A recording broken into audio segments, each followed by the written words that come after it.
Listen up. The views, thoughts, and opinions expressed in this podcast belong solely to the podcast participants, and not to any participant's employer, organization, committee, or other group or individual. This podcast is for entertainment purposes only. You know, for fun. So lighten up and enjoy.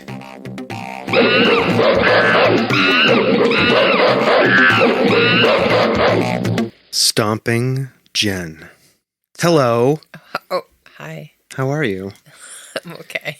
I feel like it's been a while, has it? No, it hasn't. It hasn't? Not really. Oh, okay. Well, nice to see you again, even if it's relatively recently that I've seen you since. Okay. How are you doing this evening? It's very bright in here. I know. I was going to address that Okay. later. But that's apropos because we have a guest on whose name is Sharona Leshner from Sharona Color Art. And Sharona's art is very colorful and bright. Mm-hmm.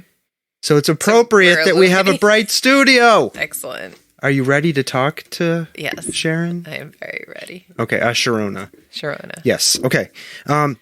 Here we go. You ready? Yep. Okay.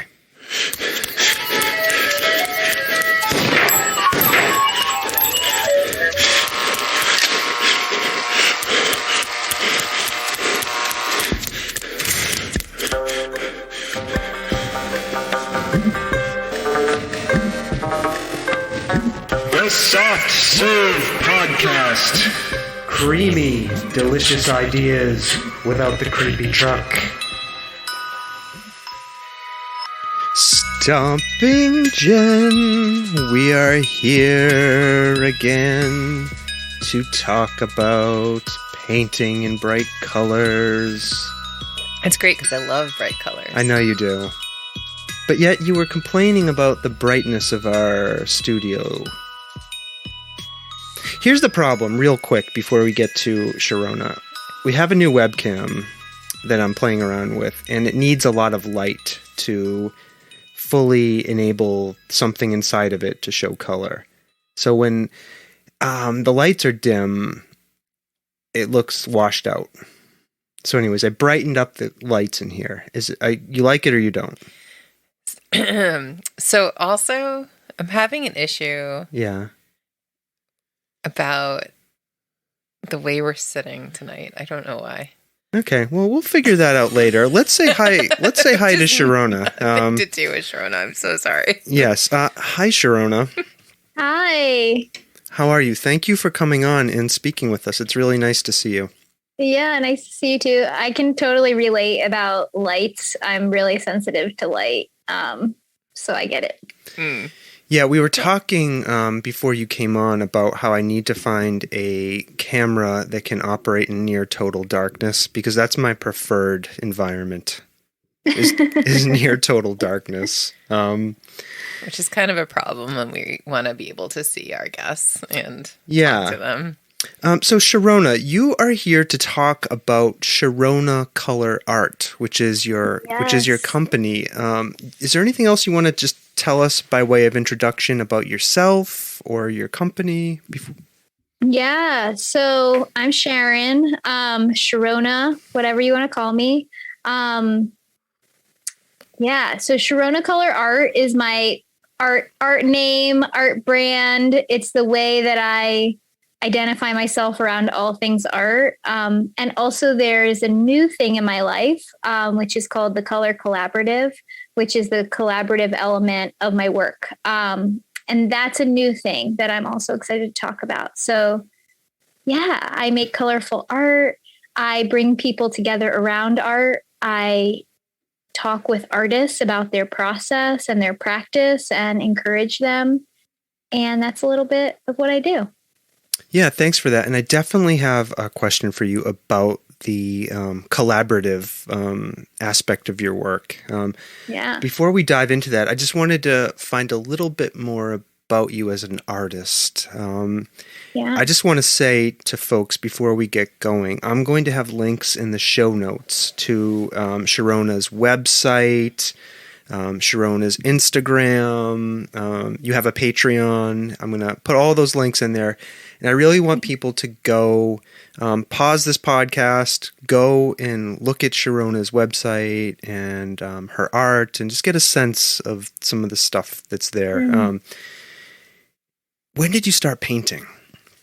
That's a great question. Also, thanks for mentioning all those things. I to all of you listeners, definitely look at my art right now. I think that will give you a lot of context for this conversation. So thanks. I started painting.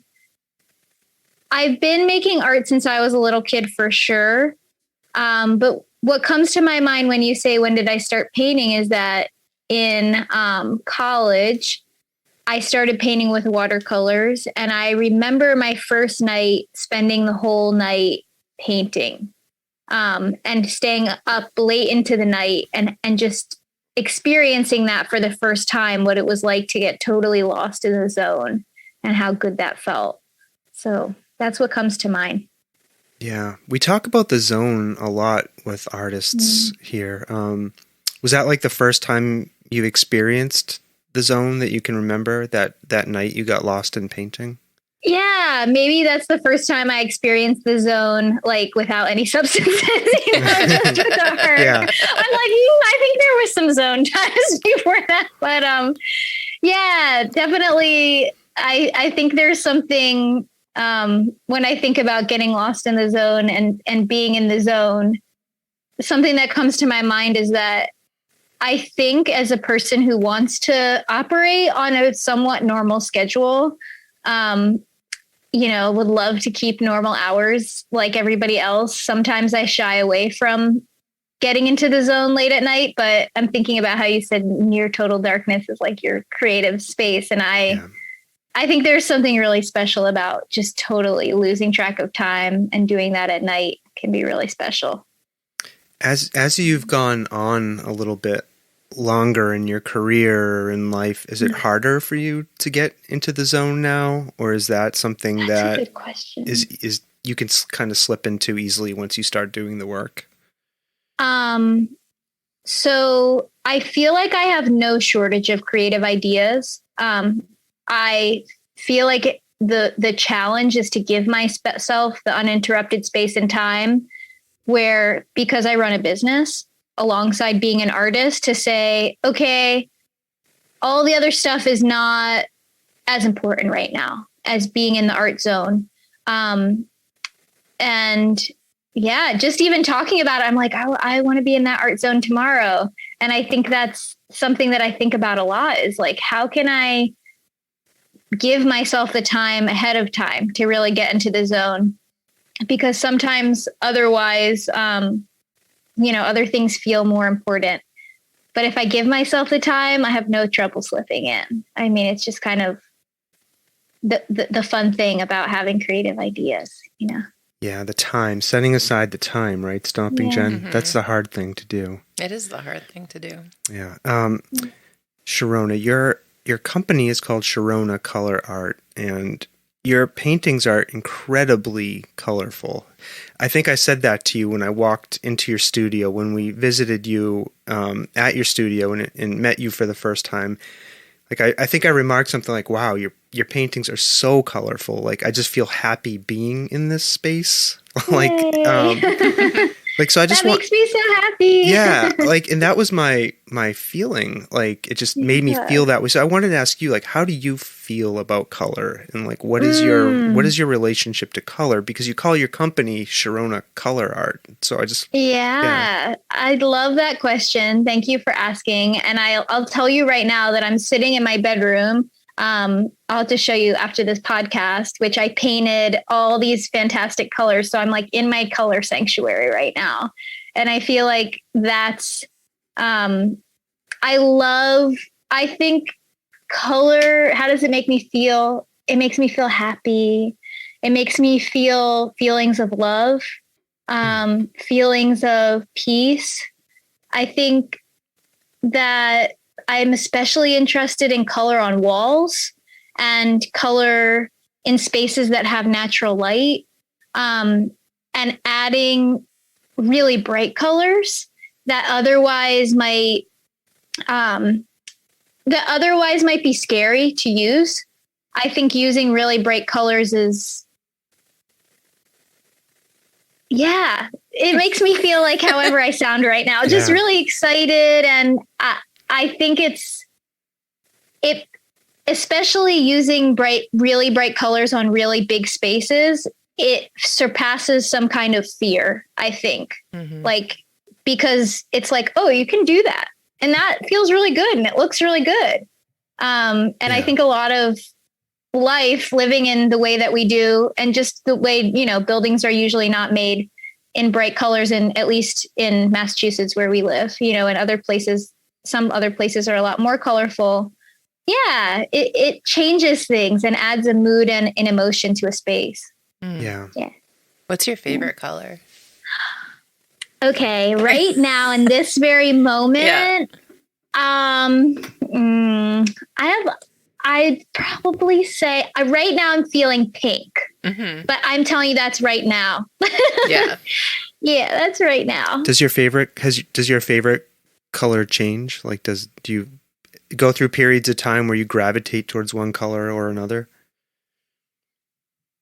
I want to say yes, but in general, I think so. The way that I make art is intuitively, and I choose colors intuitively. And so I might be able to say right now, like, yeah, I'm into pink, but it's because I'm looking at a pink that I like right now. And I kind of just like all the colors. Yeah. I don't really have a favorite, but I say that. And then when I look at the colors that I use in my paintings, I definitely have colors that I like. And so I think in general, I like colors that are, I love bright yellows. I love sunshiny yellows and colors that are fluorescent, but I also like deep blues. Truly, I like every color. I think I'm even learning to work with neutral colors and learning how those can complement more bright colors. So cool. Yeah. What's your favorite color? Oh, the answer. Purple. That's what I want to know. I love purple. It's my absolute favorite color. Like a like kind of a dusky, kind of deep not Smoke dusky on the water. Yeah, dusky deep purple. It just makes me feel so like soothed. We painted our bedroom this color that I love, because like when I walk in there, I just feel. I once painted my bedroom deep purple too. Yeah, I just feel enveloped in like all of the things that like a bedroom should bring you, like comfort, love, like rest, like peace. Like that's what it feels like to me, that color. What about you? What's my favorite color? Yeah, Stomping Jen. I like to say Kelly green, but I like you were talking about pink, and I'm looking at like the stuff that we have in this room. I really like fuchsia. Yeah. Like really hot pink fuchsia. Ooh. But I like colors together, like color combinations a lot. Like I really like hologram. Yeah. Which is not a color. That's like all the colors. Yeah, that counts. Yeah. Sharona, so when you set out to think about doing a painting, what's your process? I'm just really curious for doing a painting.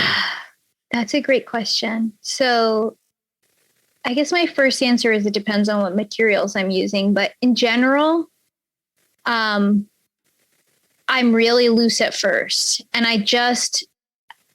when you asked about getting in the zone, the way that I get in the zone is to play.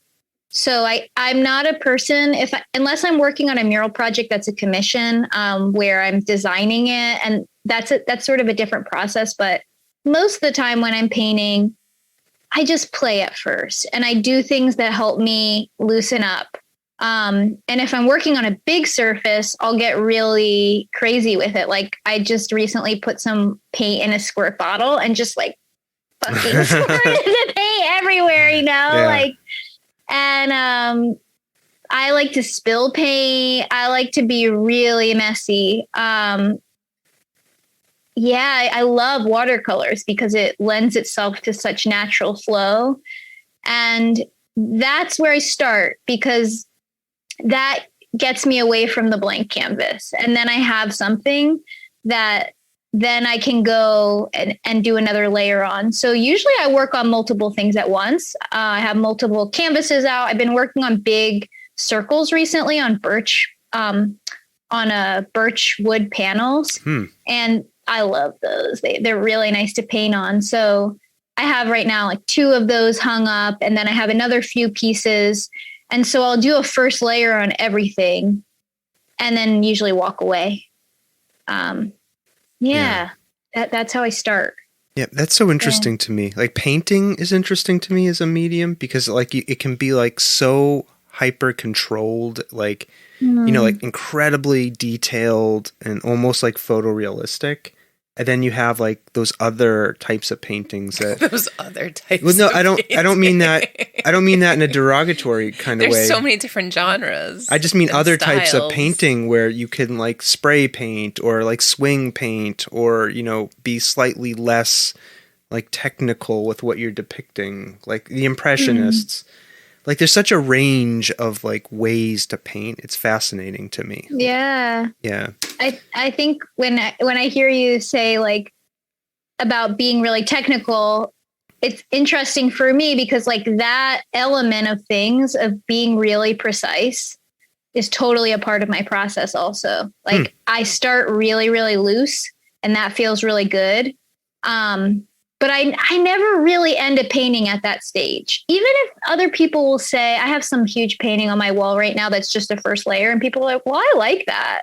I'm like, okay, it's cool that you like it. But for me, it's not finished because there's going to be a second and a third. And, you know, how many layers just depends on when it's finished. But at the finishing stage, I love being detail oriented and precise. And that's when I start to play with composition and do that kind of more analytical mind, you know, painting precision, which is also the first part's more cathartic and the other part is more like gratifying, if you know what I mean, in that way. Yeah. Yeah. When you finish with a painting, and I'm doing air quotes for people who can't see this, like, do you leave it open that you could go back to it? Or when you're done with a painting, do you close the book on it and say, I'm done with this one? It's a good question. Probably the latter. I think a lot about finishing paintings as being really important to my process. And I feel like it's important probably to most artists' process to get work to some finishing stage.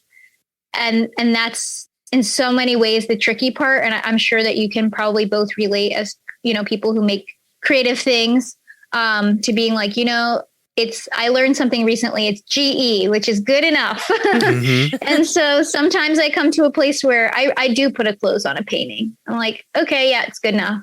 You know, I'm finishing all these pieces. I'm going to put them on my website or whatever. I'm going to have a show. It's good enough. Yeah, I think there's something good about being able to say this painting's finished, even if I don't think it's the best painting I've ever done. Or if I'm really happy with it. Either way, I love to come to a finishing place. Yeah. What about you, Stompin' Jen? I like to come to a finishing place. You do this art, this collage art. Yeah. Do you ever think about going back to a piece? No. When it's done, it's done. Yeah. Yeah. Yeah. Like, and then like you just like know when it's done too. That's the other thing. It's like you can play with it and then you're just like, all right, it's done. You just feel it. Yeah. That's interesting. I mean, I think like, you know, as an artist or, you know, artists themselves, like they have an aesthetic, right? Like we talked about this a couple times, but it's like when you feel like it's yours, right? Like especially in collage art, which is so like stealing everybody else's stuff, you know? So then when it feels like this is me, like it's done. I've made it into something that I can be like, this is mine. Yeah. The other creative stuff I do sometimes, which is like writing. Like I cannot like reopen a piece of writing without tinkering with it. Like it's never done for me. Like I don't know what that is. Like, oh, I'll move this word to that line, or like I need to change that word. I can never walk away from a piece of writing. I don't know what to tell you. I know. I need to talk to my therapist about that. Sharona, I want to talk to you more about painting. You mentioned watercolors, which I understand are maybe the most technically difficult kinds of paints to work with. Do you work with other kinds of paints? Yeah, it's funny that you say that because everybody says that to me, but I think watercolors are the easiest. And I think people have different thoughts about that. But I work with watercolor, but I also work with all different kinds of media, all different kinds of paint. And a lot of times I make them into watercolors, like use acrylics and add water and then they're watery. And I'm really into fluid acrylics recently, which are like these highly pigmented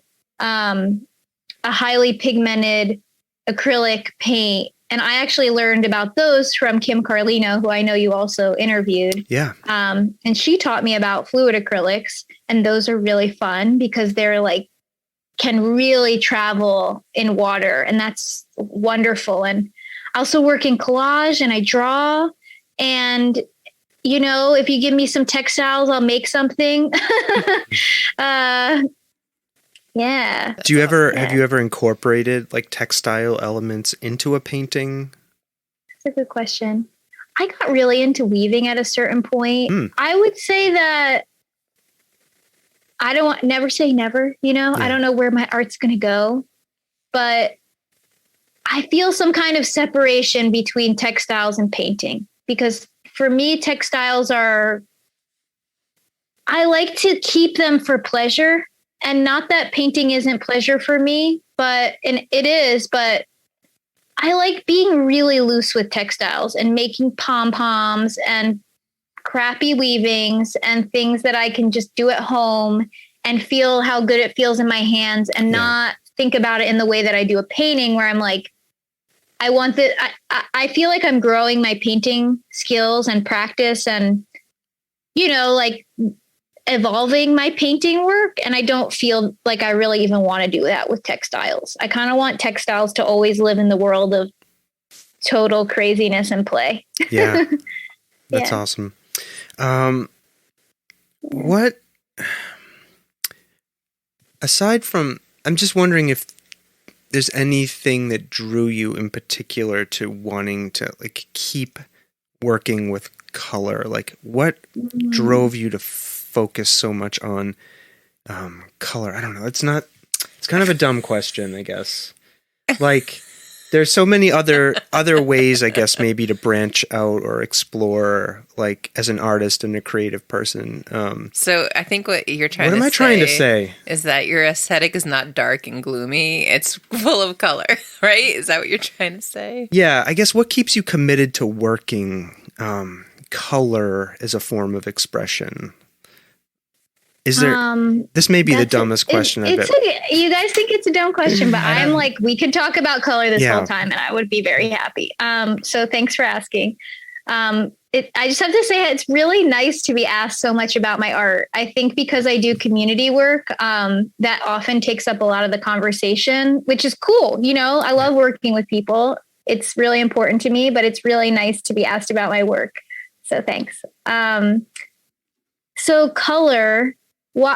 I think what I heard from the various hoblog of questions that was just asked is like, what keeps you working like in color, in these positive things. And I think I love to go into that territory. Like, I think what other, like, yes, Sharona Color is sort of is the overarching sort of name and theme, right? Color. But I think color is what other people sort of get from my work and what they see in my work and what brings everything together. But I think what keeps me working and like furthers me is the spiritual, intuitive connectedness to something greater, to the flow of ideas, to a connection to this intuition. I think that's what keeps me going. And that's related to color because I pick my colors that's what I do when I'm painting is like, okay, some left to the left, some yellow, and then some orange. I mean, that sounds really silly, but that's what I'm doing in my head. I'm like, and then some blue, and then some dark blue. You know? Like, and that's where I am for however long period of time I'm painting. But it's not even the color that's so exciting to me. It is exciting to me, but it's the feeling that I get of that process where I'm just in tune with the balance of colors. And the more I do it, the better I get at it. Like something that's really, really cool. When I was first working on my biggest painting that I had made to that point, it was like maybe 6 by 8 feet or something like that. Oh my God, that's huge. It was huge. Yeah. And it was like my first big art show in, I don't know what year it was, but like maybe 2018 or something like that. And yeah, I made this huge painting. I was working on it in my house at the time. And I was working on it late at night, trying to get it ready for the show. And I would go to bed and I'd get all these crazy color visuals. And so anytime if I make art before bed, I see wonderful patterns and color combinations in my head. That's amazing. That's part of the process. Yeah, that happens. Have you ever experienced that? Yeah, it happens to me when I play video games sometimes, like certain types of video games. Like when I go to lay down to go to sleep, I will see the visual elements from the game, like patterning in my head. I don't know how to explain this. We also have this argument here about whether or not I have a mind's eye. Sometimes I don't think I do. There's a condition. I have trouble. Like I can't close my eyes and like picture something, right? But you can. But I can draw stuff, right? But like when I take edibles, for example, when I lay down to go to sleep, I see the most amazing color shows and geometric shapes and patterns. And it's like sounds like you have a mind's eye. It's like that mind's eye switch, though, is off like most of the day. It's the weirdest thing. And it doesn't take much. It's like 2 or 5 milligrams of an edible will turn that on for me. And I can just see all sorts. It's your imagination, I think. Right? Yeah. It's within all of us. Yeah, probably because during the day you're like in meetings and doing work and like talking and being responsible human. And is working killing my mind's eye or shutting it? Okay, let's put this conversation into perspective. Yes. When I'm working in spreadsheets, I'm not like thinking about like, you know, the beach landscape or anything like that. I'm like thinking about what the thing I'm doing. Interesting. Yeah. And then when you're relaxing and like you're going to bed or whatever. Right. Like your mind is like you're processing all the things that. I think that's what it is. I think it's processing, right? I need to find a way to shut off my processing during the day because I'd love to be able to close my eyes and like picture something like a beach. Sorry. All right. Sharona, I wanted to ask you, again, I love like all of this color you work with, and your paintings are amazing. And again, people, go check them out. Really, you need to see these things. But I did want to ask you, like, have you ever dabbled or dipped your brush into the darker side of painting, whether it's like darker themes or that's such a good question. Darker colors. I know you said you're experimenting more with neutrals, but so. I have totally direct answer to that, which is that I journal a lot. I have a practice in journaling and trying to, be journaling consistently. And like anybody else's journal, I write a lot of dark shit in my journal. I mean, like every day, that's how I process. Like I'm like anybody else. I have the full range of emotions. And so there's like a particular work that I'm thinking of, but something that has been coming up for me recently and has happened, and I think will continue to happen more, is this pairing of words that talk about really real shit with really bright color. That feels to me interesting and like worth exploring, is putting something like, I have this work that has this, a lot of times I'll go through my journals when I'm working and like pick out phrases that were from my stream of consciousness in that moment. So I don't like write the thing when I'm making the work. I pull from something else. And so there was this something that I wrote that said, like, can I hold sadness and gratitude at the same time? And I think there's something about the contrast between taking something. I even did a piece of art yesterday that was like pop art, basically. It's like super bright colors and bold shapes, and it was like Virginia Woolf. It was just like what I was talking about with somebody, and my friend was like, "Oh, I love this," because Virginia Woolf is usually like thought of as this like darker character, and to contrast that with something that's really bold and bright is interesting. So I'm not drawn to like, I think what would typically be like darker artwork for making myself. Doesn't mean like I often am drawn to other artists who do that and to taking in artwork like that, but I'm not drawn to make it. I mean, I'm just not, but I like to put little hints of like, also sadness exists, like really deep sadness. What if we cover it in light? And sadness is one of those emotions too that's particularly like associated with color, right? Like, I'm feeling blue, right? Like, people don't usually say like, I'm feeling red, because I'm angry, but it's like, oh, I'm feeling blue, or like, I don't know. I feel like you're giving me ideas. I feel like, yeah. Do any other emotions have colors? Yeah. Didn't you see, what's that, Inside Out movie? Inside Out. Yeah, I did see that. That's right. Did I just steal that whole thing from that movie? All right. Sharona, you also paint murals. Yes. Which, to me, are absolutely amazing. We had Britt Rue from Commonwealth Murals on here many moons ago and talked to us about her process about painting murals. So I wanted to ask you your thoughts about mural painting and maybe how it's different from smaller paintings for you. Yeah. Thanks for asking. Sure. You guys are asking really good questions. Thank you. Murals are where my heart is. That's the idea, since we were just talking about this idea of putting very personal thoughts on paper and in the world.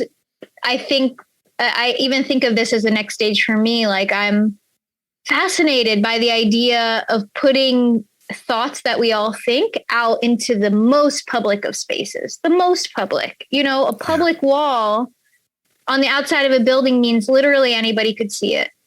And I think, first of all, the process of painting a mural is really fun and hard and challenging in a really nice way. And community oriented in a way that feels very inclusive. And I think painting murals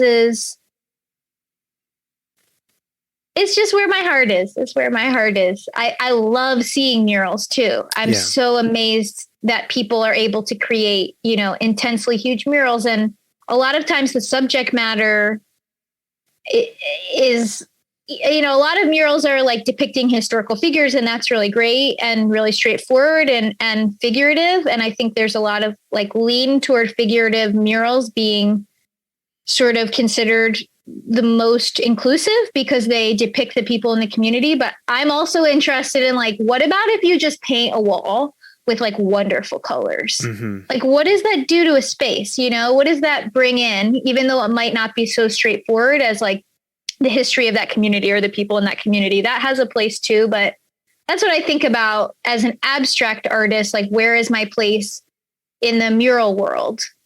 That makes sense. Have you done large scale murals? Yeah. Yeah. I have. I lived in Philadelphia for a bunch of years, and that's where I got trained in how to do murals because that's a big mural city. Do you guys know about Philadelphia's mural situation at all? Britt told us about it. Oh, did she? Where she got all of her. Oh, was that Philadelphia? For training? Yeah. So I should know about it. Stomping Jen does know about Philadelphia in the mural situation. Well, I'm pretty sure that's where she first saw them. Or was that like in Europe or whatever? But Britt doesn't make murals. She's the conductor of them. She's the curator. So what is going on in Philly with these murals? Let me tell you about Philly. Okay, it feels like home, so I'm very happy to talk about it. So Philadelphia has a government entity nonprofit called Mural Arts that's been around for, I don't know, probably 20 years or something at this point. And they've grown and grown and grown, and they hire a lot of artists and they do a lot of work. So murals go up in Philadelphia. I don't know how many, but there's probably many thousands of murals now. And because that organization is so strong in so many ways, like any other organization, it's so flawed and there's lots of politics and all that kind of stuff. But at the end of the day, they're putting up incredible high quality murals. You know, people are working muralists. There are a lot of muralists who work year round in Philadelphia, which is really unique. And the thing that Philadelphia brought to the world muralist community is that they invented this way of making murals on this material called parachute cloth. Have you heard of that at all? Yeah, we did. Did Britt talk about that? Yep. I thought so. Yeah, because Britt brought that to Springfield, which is really cool. So I just ordered my first roll of parachute cloth because I'm ready to just put murals up everywhere. And the interesting thing about that, without getting too much into it, is that it allows us muralists to work year round if we don't work in places that are warm, because really it's a seasonal thing, because even if you work on that material, you can only install above like 50 degrees, more or less, maybe a little bit lower. But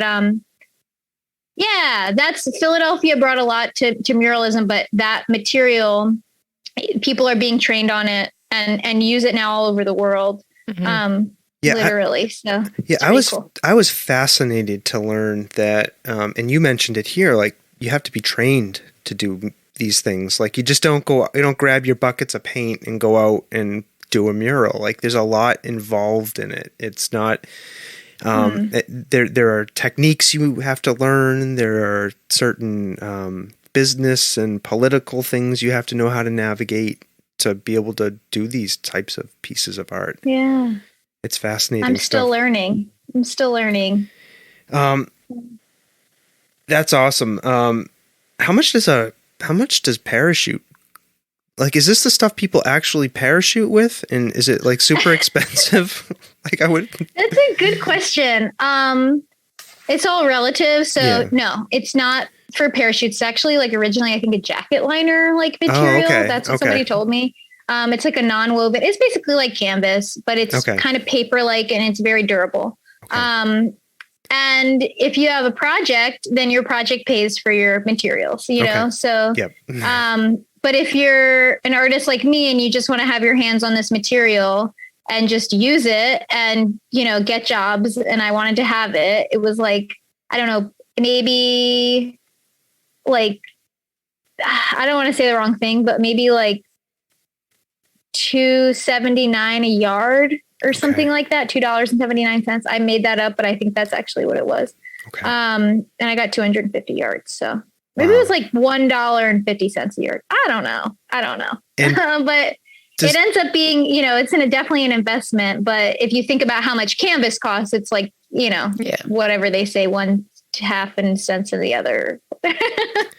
you know what I'm saying? Yep. Yeah. There's something else I stumbled across on your website that absolutely fascinated me, and I have to ask you about it. It's this this process, and it's like a service you offer to people called photo revival. Where do you want to tell us about that? And then I want to tell people to go and look at the example you have on your website. So thanks for asking. That's a really special thing. So I take old black and white photos.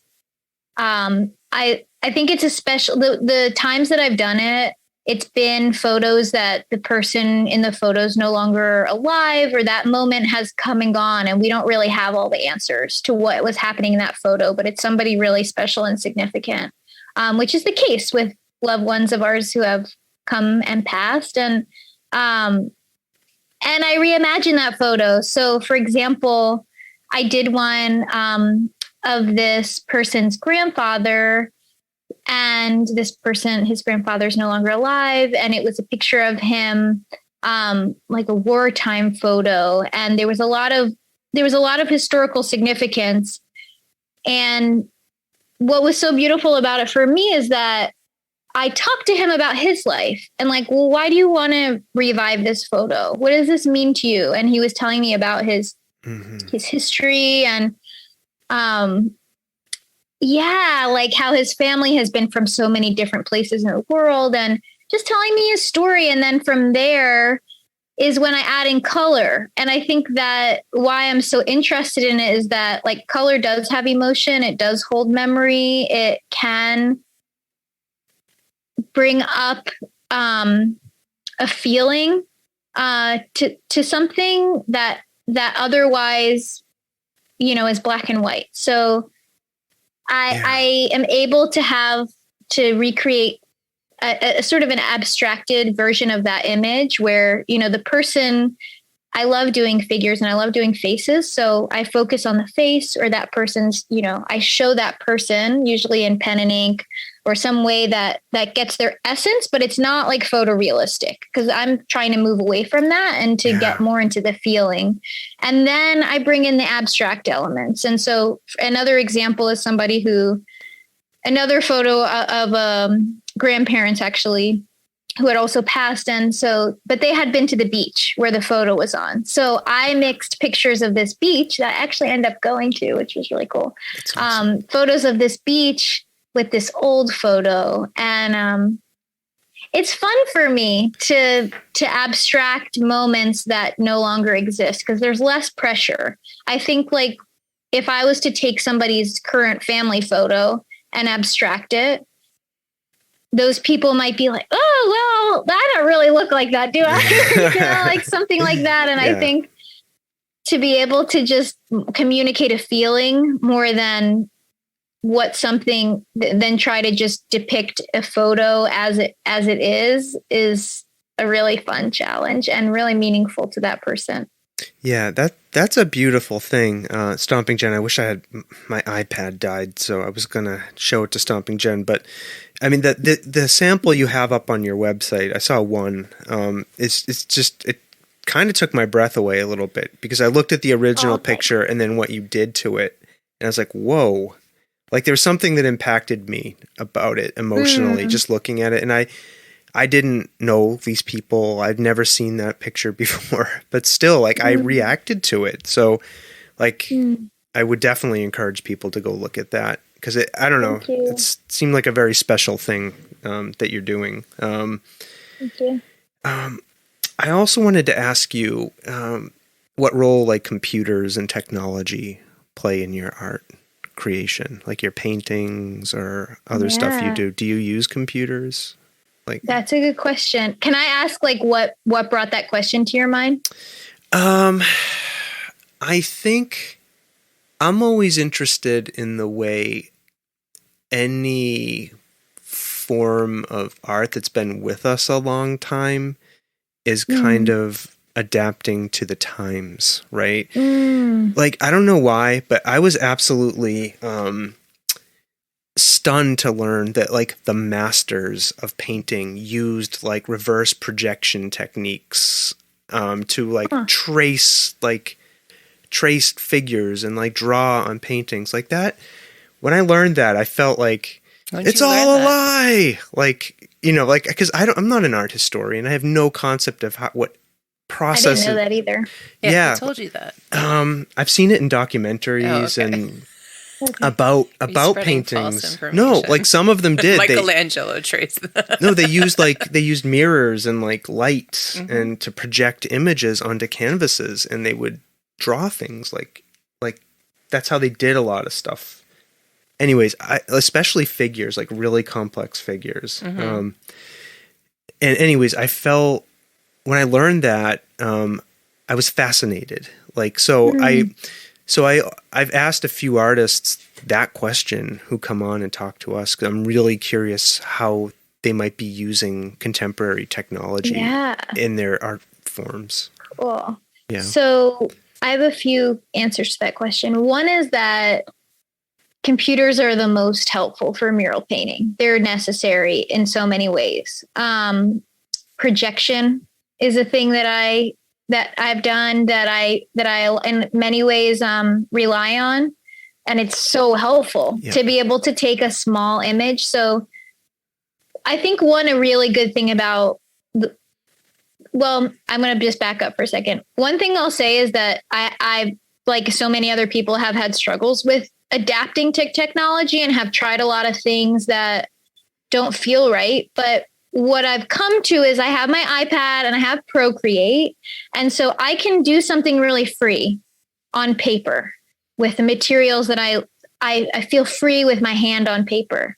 And then I can upload it to Procreate and then I can play with it. And I'm still learning to play and use the brushes on Procreate and make things look the way, I want them to look. I think that's definitely a learning curve, as it always is. But the technology, like I said, especially for murals, is just incredible. And being able to grid out an image and then project each piece of the grid onto a piece of this parachute cloth is like,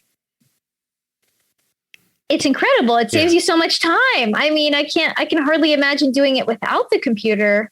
And in other ways, there are things that would progress my art a lot that I shy away from and that I want to be closer to, like making patterns and doing more like surface design kind of stuff. And I'm slower to do that because I enjoy it less, but I know it's not that hard. It's just like getting to the point where, I can do it. I guess the one other thing I'll say is that I'm on Instagram all the time. Like when I say that I'm, computers, like I'm on the computer all the time. Yeah. Just like you guys are. Like I'm sending emails and writing posts and doing stuff. But I think, I don't feel as comfortable creating digitally unless it's like a whole nother thing and I'm making a really fucking weird Photoshop collage. Something That's fun. I love Photoshop. It's so great. Although it's gotten me in trouble over the years, many times, photoshopping. No, thanks for talking to us about that. I think that's so fascinating. And, if it was good enough for Da Vinci and those characters, we can use these techniques, right, Stomping Jen? Sharona, so here's something else you help people with, and I wanna ask you about this. Is this idea of creative block? Now, we're all artists here, and except for me, you all are human, and sometimes you stumble into creative blocks. Oh, you never have a creative block? No, of course I do. I can barely function half the time. What is a creative block, and why do people need help? This is a really good question. I think it's really interesting to talk about. So a creative block is basically when you don't make art for XYZ reason, when you could be. I mean, that's a really simple description, but the reason that I sort of say it that way is because I think creative blocks are really, really sneaky. And it's really easy to be like, I'm not blocked. I just need to do my laundry. I'm a human, I'm not blocked. I just moved into a new place and I don't have any place to make art. And what I realize is that, and I've read a lot about this also, and I think I have some books on it, and I think it shows up in different ways for different people. Like sometimes it's really obvious, and I think different people are different. Like sometimes I know there's writer's block where it's like I sit down, but the ideas aren't there. But I think most of the time, creative blocks show up in just much more everyday type of ways where you're like, I just have so many other things going on. How could I possibly make space to express myself creatively? How could I carve out room if I have kids or whatever? These all these other reasons that we have that are also important. And I think when you ask why people need help with it, it's because I truly believe, and I don't think anybody could convince me differently, that everybody has creativity within them. All kids are creative. So we had that, even if we don't exercise it. And I think it's important to think about being blocked because it makes way for us to actually make art. And yeah, that's a long story short. Yeah. Have you ever experienced creative block? Well, I go for months and months and like years not doing anything creative. Huh. So yes. Yeah. How does it manifest for you? How does it feel? It just like it falls to the bottom. Yeah. It just falls to the bottom, and then I don't have the mental energy at the end of the day. Yeah. And then, yeah. So like it, and then I don't know. It's like a matter of like wanting to have that outlet too, for me. I'm just talking about me, right? Yeah. It's just you.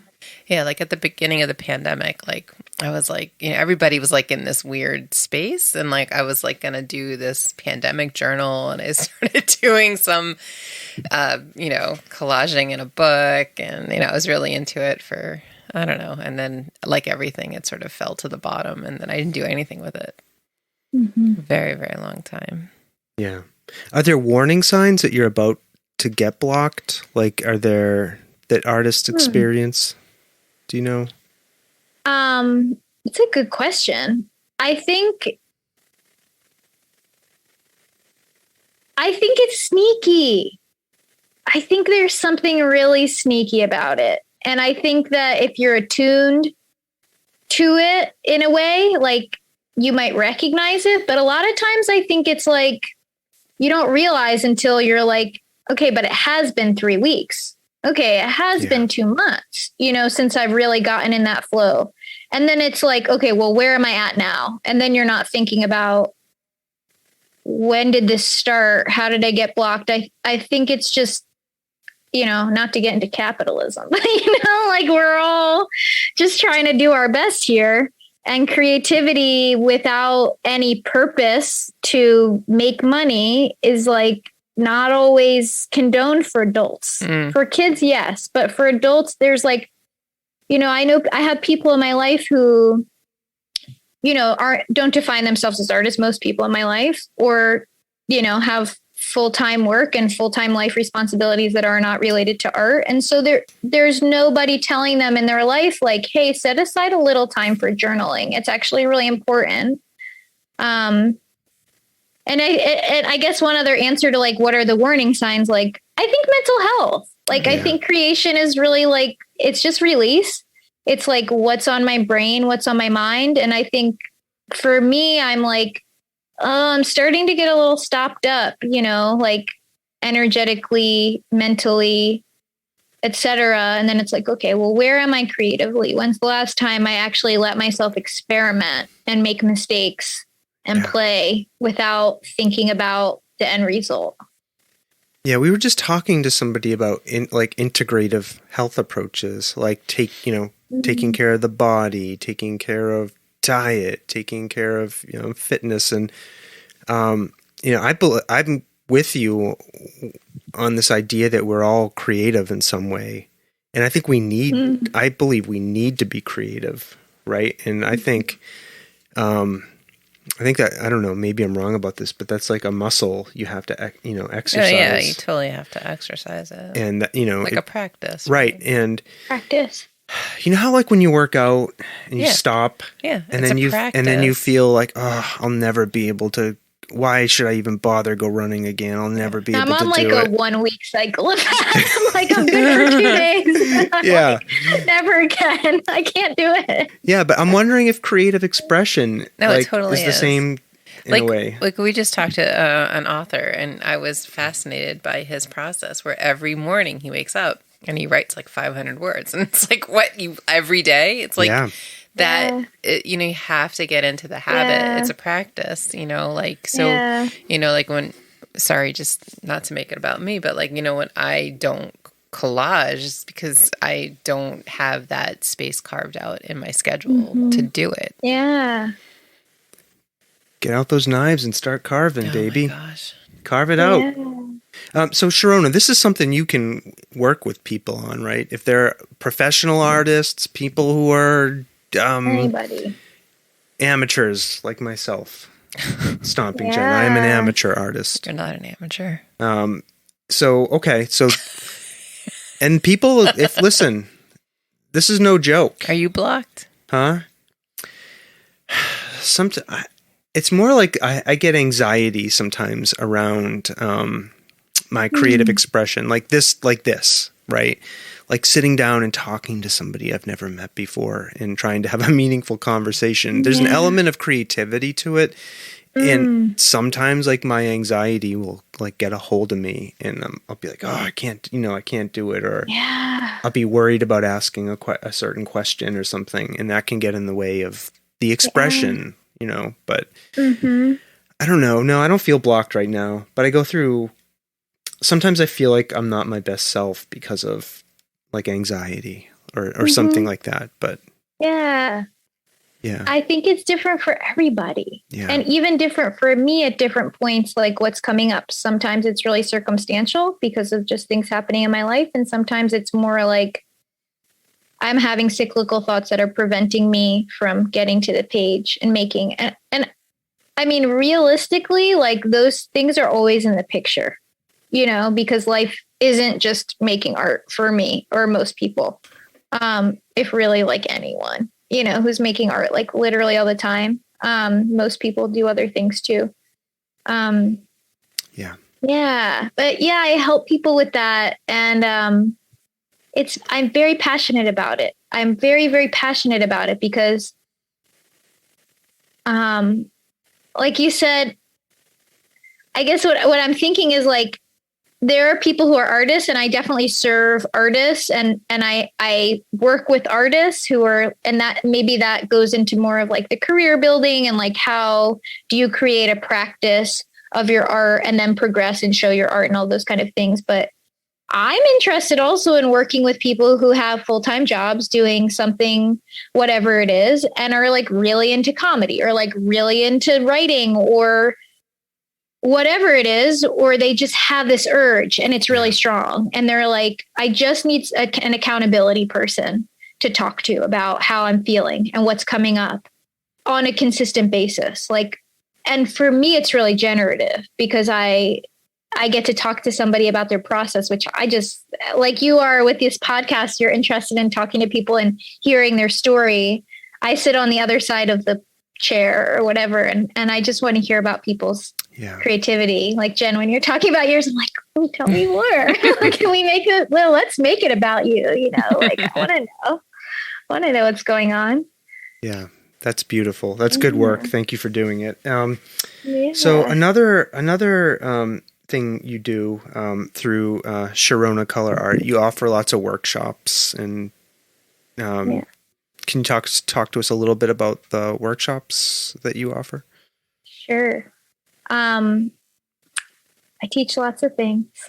I teach after school. I teach kids. Kids are super fun. I actually started partnering with Resilient Community Arts, which is also in Eastworks. Maddie McDougall, she's amazing, on after school. So that's really fun. And she has a really awesome kid-centric, really centered around what kids' interests are, approach to teaching. So that's really fun. And for adult workshops, I'm going to be totally honest. Like, I just teach what I like. I don't really teach things that I'm not interested in. And that's just kind of what I decided I was going to do. I was like, if there are things that aren't really things that I'm interested in teaching, I'm just going to bring in other people to teach those things. Which is great to be able to offer space for teachers to teach. But I teach collage. I teach experimental watercolor and collage. I have a class coming up in that. I was thinking I do an Unwind Your Mind paint night every month. And I was trying to figure out what I was going to teach this month. And I was thinking, I should do something seasonal about love. And I just wasn't feeling inspired. And then I just decided to make it called the Glitter Art Party. Because I was like, that sounds fun. Like, let's just paint with glitter. I don't know. I think like when I teach, regardless of the topic, there's a lot of similarity, which is just like come to the space and get in the zone. By taking a workshop, you're giving yourself permission to make space to be creative. And when you're here, you can be free. You can do it. I'm going to provide you materials. I'm going to give you a basic structure of what to do. So maybe we'll be doing watercolors, or maybe we'll be making something sculptural, or, whatever the class title is, we'll give you some idea of what we're doing. And I usually, I do a basic, here's what we're going to do. But besides that, my teaching style is very much so like I'm creating space for you to be in creative process and to devote time to art. Whether or not you have any experience doing it, we can all get there. So here's your time to do that. Yeah. I think there's something really special about making art together in a room with other people. Yeah. Like there's something about like doing it on your own too, but like when you're with a bunch of other people and everybody's working on something, no matter what, even if you're doing the same type of project or if you're doing different stuff. Have you done a lot of that? Yeah, I used to a couple years back. Used to like Where once did you a week. do that? Out here in Palmer, there was a group of women. So speaking about like time in your life to do creative stuff, right? Like when you were talking about capitalism, so a lot of artists that I know of, like in the area where we are on the side of the river, are retirees, because they have the time and the mental space to like devote to an art practice. As opposed to when they were working. So I'm just self-employed. So every Wednesday morning we had like this art. I forget what we called it. Like Bohemian Soup or something. Oh, that's cute. And we would go like once a week and we just do art in a big room together. And it was super fun. Yep. And Sharona, you, through Sharona Color Art, you provide that kind of co-working spaces too, right? That's something else that you're focused on as well. Yeah, every Sunday. This started in January. It's funny, as I hear you name all the different things I offer, I'm like, I do offer a lot of things. There's so many different things. But yeah, my space is open every Sunday from 1 to 5 p.m. It's a program, so it's like a monthly membership, and we have right now it's 4 of us, and it's definitely growing, which is cool. But basically folks can get a membership to the space, and then you can come any Sunday. My space is always open on Sundays, except for holidays. And folks can come by and bring their own project, and we work with each other. And once every 6 weeks, we do a sort of in-depth art share, and we talk about our process, and we get to know each other, and we get to talk about our creative blocks, and we get to talk about what's working for us and what we want to learn. And I give everybody questions to think about ahead of time. And then we come and we just get to know each other and each other's art, which is just a really good space. Especially, I think like my purpose in creating this space is because I wanted it. Mm-hmm. I was like, I need this community, especially with the pandemic, like a somewhat small group to share with on a regular basis. And I think the reason that I wanted to make something that classes are awesome, but this is a space where I'm not a facilitator. I'm a space holder. I'm there, I can tell people about the space, but the idea is that you don't need to tell me if you're coming. It's up to you. But there's some accountability to knowing that we're all showing back up in that space on Sundays, and that we're coming back to our art practice, and we chat, and we work on a collaborative project. We're all working on a collaborative mural right now, which is really fun, on this cloth. So we have a collaborative project that you can work on if you want to take some space from your own art, but we're forming community, and all are welcome. If you're listening to this podcast and you're an artist who feels like, you want to have a little space from your home space and you want to make art in a bigger space. I have a very large space with big walls and big easel, and you want to expand your practice, this is a place to do it. Cool. That's awesome. Community stomping, Jen. No, it's great. I love it. Yeah. I wish we lived closer. If I learned, could take advantage of. If I have learned space. anything in doing this, it's the importance of community. Yeah. All right, Sharona, I wanted to ask you about your Patreon. If you want anything you wanted to tell us about that, or oh yeah, sure. So Patreon, I do a really cool thing with my Patreon, which is that it's like a little bank account to Sharona Color Art. And so it's not a Patreon like a lot of other Patreons where you're going to get exclusive content from me. It's basically if you're a person that like wants to buy my art, but you might not be able to afford it right now, or maybe you can, but you're just not, you don't know what you want, or you just want to contribute and help give me some consistent income. There's different tiers. It starts at $10 and you can go up from there a month. And you're basically putting in money toward purchasing one of my pieces. So if you give $10 every month for 8 months, then you have $80 to spend on artwork. And then you can let me know, hey, I'm ready to cash in. And another thing I do is I do big art releases every once in a while. And I plan those ahead of time and I know when they're happening. And so my Patreon supporters get first dibs on the art. So I email my Patreon supporters before I do an art release and I say, hey, I'm releasing these tomorrow. You have 24 hours. Here's how much you have in your bank account. Here's a discount code for that amount of money. Get whatever you want. So it's like a special sort of it's like club. like a layaway sort of. I don't know if that's the right thing, but that's a really creative idea. That's cool. I like that. Yeah. Yeah. Cool. All right. As we wind into our last there was something you wanted to talk to us about, Sharona. The collaborative color collaborative. That's just the name for my space. Oh, okay. Yeah, it's the name for all collaborative projects in my space. So there's like Sharona Color Art, and then I think for me the idea of having like another business that's not Sharona Color Art is so that my art can be its whole own thing. It gives me a little bit more freedom in my art because I'm also like teaching kids and having this whole other thing that exists, and other people are involved. So yeah. All right, I just wanted to make sure because I know you mentioned that at the beginning. Yeah, no, thank you so much. Yep, that's a good question. And it leads me to this. Is there anything else you wanted to talk to us about before we ask you our last two kind of non-art related questions? Yeah.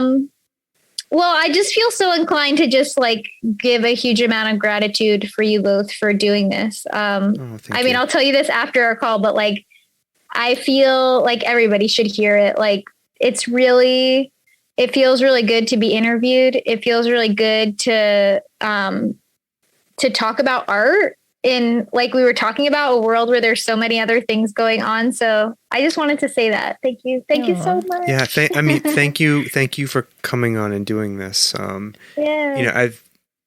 We were interviewed by a newspaper recently and we had a whole episode on this, and I talked endlessly about this, and I tricked the interviewer and I turned the whole thing into a podcast. It was a disaster. But what I learned from that conversation that really emerged for me is how grateful I am to all of the amazing people in this valley, who will come on and just chat with us about what they're doing, really all we have to do is turn on the microphones and ask like a couple of questions. So thank you for doing it.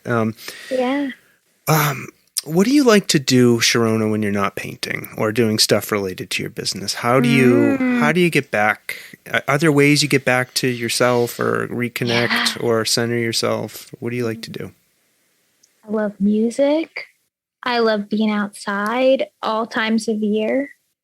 Hiking. One of the reasons I moved here, which I feel like most people I meet have in common, is it's so beautiful. Mm-hmm. There's paths everywhere, bike paths, hiking paths. You really can't go far without being close to one. So that I love. I walk on the bike path to go to the studio now because I live in East Hampton, and that's just so nice. Just being with nature and hanging out with people, like I like to have fun. I like to dance. I like to, I don't know. I even like to go. I love to travel. I love to see new places. I like to I like to talk to people that are not artists, about like their lives and have that in my life. I'm spiritual, like I'm Jewish. And so that's a part of my life, like having, singing Jewish songs, and having community around that. And do you belong to a synagogue?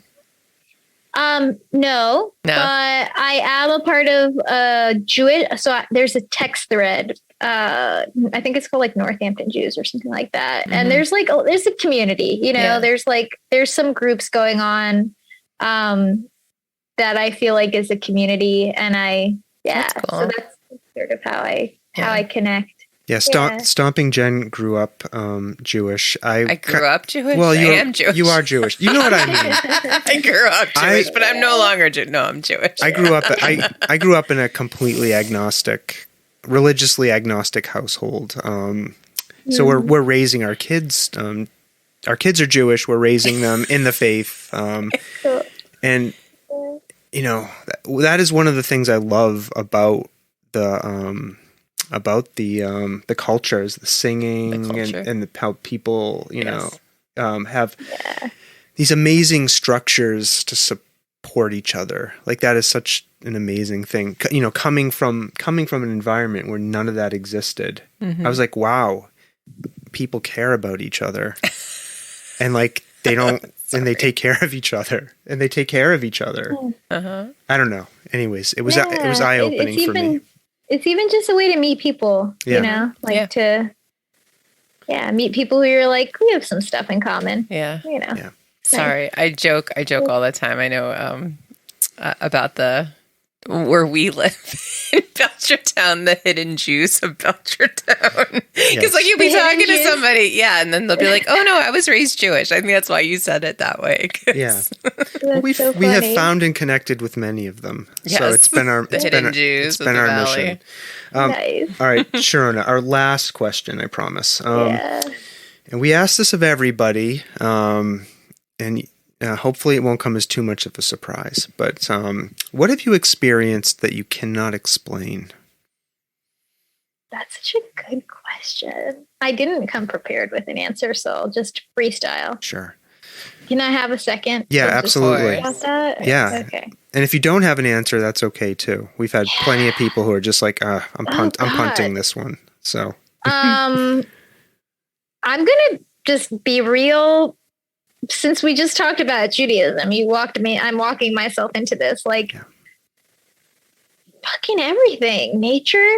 I mean, I feel like there's so much that I can't explain, so much. I mean, the seasons, looking at synchronicity in so many different ways. I could be more specific, things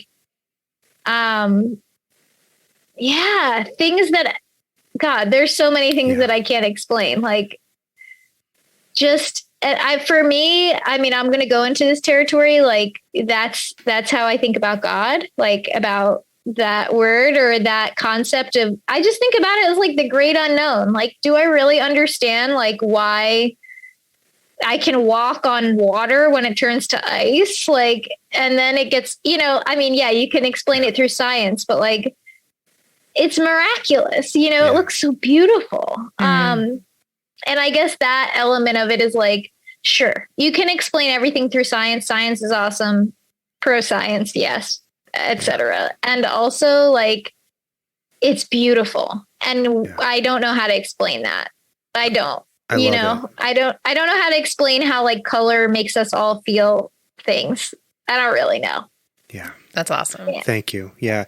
And let's be honest, if you're listening to this and you're like, wow, I can explain how ice forms.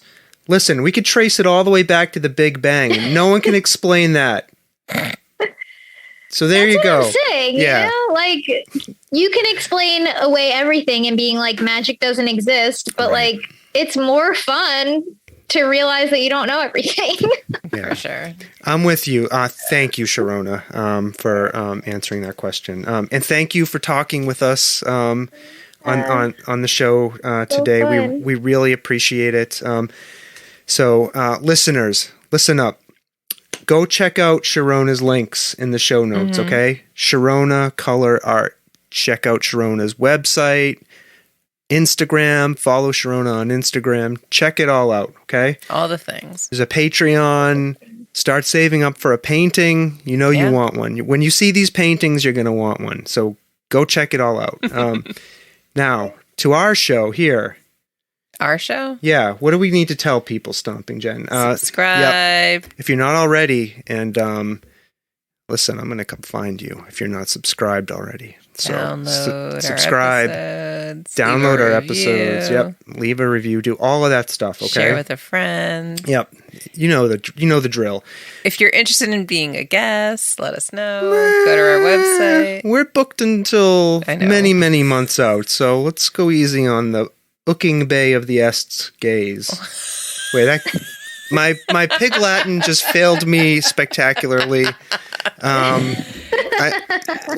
This is a good place to end, Sharona.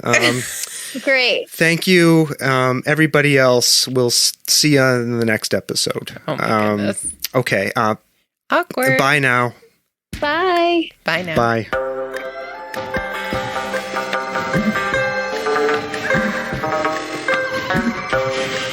This world of ours, ever growing smaller, must avoid becoming a community of dreadful fear and hate. Those who have freedom will understand also its heavy responsibility. That all who are insensitive to the needs of others will learn charity, and that the sources, scourges of poverty, disease, and ignorance will be made disappear from the earth. And that in the goodness of time, all peoples will come to live together in a peace guaranteed by the binding force of mutual respect and love. I shall never cease to do what little I can to help the world advance along that road.